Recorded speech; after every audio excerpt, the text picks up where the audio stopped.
expected the wicket to play really well. আমাকে ভুয়া out না দিলে দলীয় স্কোর 200+ করতাম। সেমিফাইনালে হেরে ম্যাচ পরবর্তী সংবাদ সম্মেলনে এসে রেগে খুবই দুঃখ প্রকাশ করে যা বলল দক্ষিণ আফ্রিকার অধিনায়ক এইডেন মার্করাম। দর্শক, দক্ষিণ আফ্রিকার চোকার্স তকমাটা আর সরাতে পারল না এইডেন মার্করামের নেতৃত্বাধীন দলটি।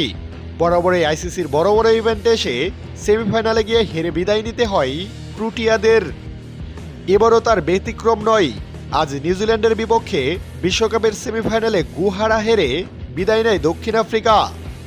এদিন টসে জিতে আগে ব্যাটিং করতে নেমে নির্ধারিত ওভারে 169 রানের একটি চ্যালেঞ্জিং স্কোর দাঁড় করিয়েছিল দক্ষিণ আফ্রিকা।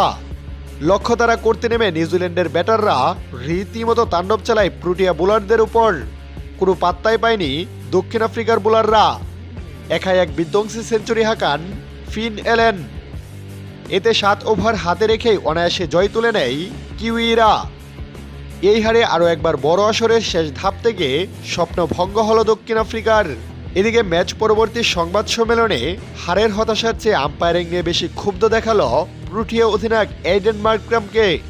নিজের আউটটি নিয়ে সরাসরি প্রশ্ন তুলে তিনি বলেন, আমার আউটটি ছিল ম্যাচের সবচেয়ে বড় টার্নিং পয়েন্ট। খালি চোখেই দেখা যাচ্ছিল বলটি ফিল্ডারের হাতে যাওয়ার আগে মাটি ছুঁয়েছে, কিন্তু দুর্ভাগ্যবশত আমাকে একটি ভুয়া আউটের শিকার হতে হয়েছে। আম্পায়ারের এই ভুল সিদ্ধান্ত না হলে আমরা আজ 200+ স্কোর করতে পারতাম। এতে ম্যাচের ফলাফল অন্যরকম হতে পারত।